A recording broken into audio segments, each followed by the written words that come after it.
মানুষ তোমাকে বড় আলেম বলছে, বড় বক্তা, বড় মুহাদ্দিস সব বলছে, যাও জাহান্নামে যাও। তিরমিজি শরীফের 2382 নাম্বার হাদিস। এই হাদিসের বর্ণনাকারীর নাম সুফাই আল আসবাহি। উনি মদিনায় আসছে। মদিনায় আসার পর দেখে ফাইজা হুয়া বিরাজুলিন কদ ইজতামা আলাইহিন নাস, এক ব্যক্তিকে ঘিরে রাখছে অনেক মানুষ। উনি বললেন মান হাযা, এটা কে? জনগণ কয় আবু হুরায়রা। চিনো না? উনি নবীর সাহাবা আবু হুরায়রা। উনি কি করলেন? ফাদানাউতু মিনহি ফাকআদতু বাইনা ইয়াদাই, আমি তার কাছে গেলাম, তার পাশে বসলাম। একটু মন দিয়ে হাদিসটা শুনেন। আমি তার কাছে গেলাম, তার পাশে বসলাম। তো আবু হুরায়রা রাদিয়াল্লাহু তাআলা আনহুর পাশে বসার পর দেখি ওয়া হুয়া ইউহাদ্দিসুন নাস, তিনি মানুষকে হাদিস শোনায়। ফালাম্মা সাকাতা ওয়া ফালা, তিনি যখন হাদিস পড়া থেকে অবসর হলেন এবং নির্জনতা অবলম্বন করলেন, কুলতু লাহু, আমি তাকে বললাম, লামা হাদাসতানি হাদিসান হাদাসানিহি রাসূলুল্লাহ সাল্লাল্লাহু আলাইহি ওয়াসাল্লাম, এমন একটা হাদিস আমাকে শোনান যে হাদিসটা আল্লাহর নবীর কাছ থেকে আপনি সামি'তাহু মির রাসূলিল্লাহ, যে হাদিসটা আপনি আল্লাহর নবীর কাছ থেকে নিজ কানে শুনছেন। আকালতাহু ওয়া আলিমতাহু ওয়া আকালতাহু, যে হাদিসটা আপনি বুঝেছেন এবং জেনেছেন এমন একটা হাদিস আপনি শোনান। আবু হুরায়রা জবাব দিলেন, লা আফআলু, আমি তোমাকে শোনাবো। লা উহাদ্দিসান্নাকা হাদিসান হাদাসানিহি রাসূলুল্লাহ, আমি তোমাকে এমন একটা হাদিস শোনাবো যে হাদিসটা আল্লাহর নবী আমাকে শোনাইছেন, এই হাদিসটা আমি তোমাকে শোনাবো। ফানাশাবা আবু হুরায়রা নাশকাতান, আবু হুরায়রা সাথে সাথে বেহুশ হয়ে গেছে। কি হয়ে গেছে? হাদিস কিন্তু বলে বেহুশ হয়ে গেছে।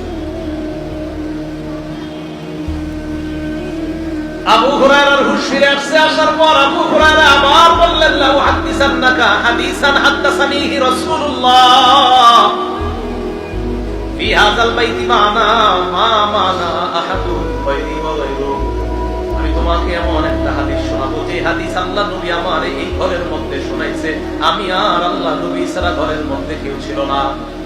সুম্মা নাশাবা আবু হুরায়রা নাশরাতান উখরা, আবু হুরায়রা আবার বেহুশ হয়ে গেছে। বাবা হাদিস পায় না।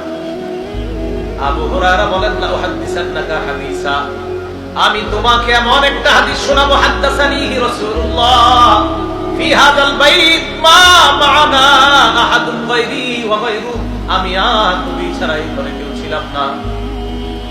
এই কথা বলার পর আবু হুরায়রা আবার বেহুশ হয়ে গেছে।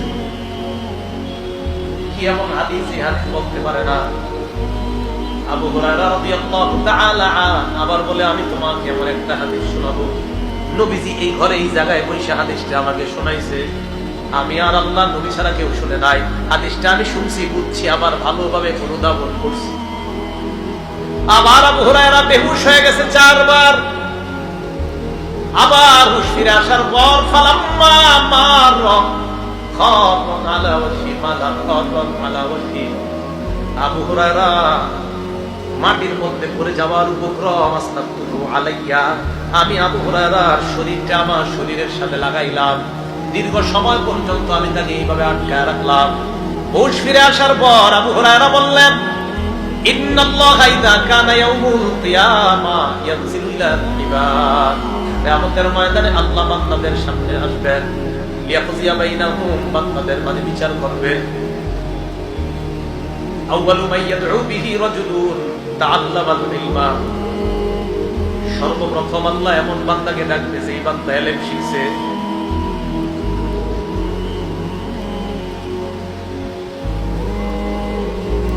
এরপর ডাকবে রাজুলুন কুতিলা ফি সাবিলিল্লাহ, যেই ব্যক্তি আল্লাহর রাস্তায় শহীদ হয়েছে এমন বান্দাকে ডাকবে। এরপর ডাকবে রাজুলুন কাসীরুল মাল, সম্পদশালীকে আল্লাহ ডাকবে। প্রথমে আলেমকে আল্লাহ বলবে, আলাম উআল্লিমকা মা আনজালতু আলা রাসূলি, আমি কি তোমাকে এমন বিদ্যা শিক্ষা দেই নাই যে বিদ্যা আমি আমার নবীর উপর নাযিল করেছিলাম।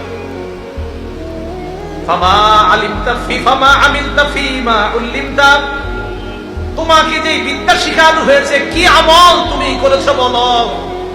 আলেম জবাব দিবে আকুমু বিহি আনা আল-লাইলি ওয়া আনা আন-নাহার, আমি সকাল সন্ধ্যা আমল করছি, মানুষকে শিখাইছি আল্লাহ। আল্লাহ বলবে কাযাবতা, তুমি মিথ্যা বলছো। ওয়া তাকুলুল মালাইকাতু কাযাবতা, ফেরেশতারাও সাথে সাথে বলবে তুমি মিথ্যা বলছো। আলেমকে আল্লাহ বলবে তুমি মিথ্যা বলছো, ফেরেশতারা বলবে তুমি মিথ্যা বলছো।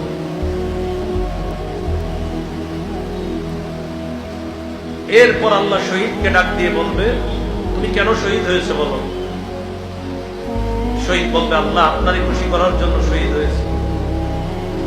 আল্লাহ বলবে এই কারণে না। আলেমকে আল্লাহ বলবে প্রথমে, এরপরে শহীদ। প্রথমে আলেমকেও বলবে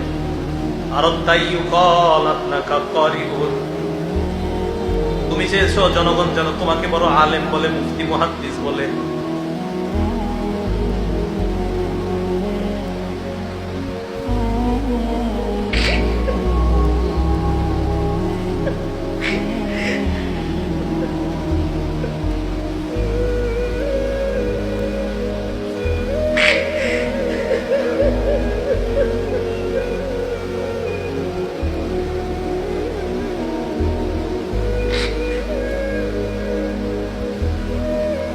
মানুষ তোমাকে বড় আলেম বলছে, বড় বক্তা, বড় মুহাদ্দিস সব বলছে, যাও জাহান্নামে যাও।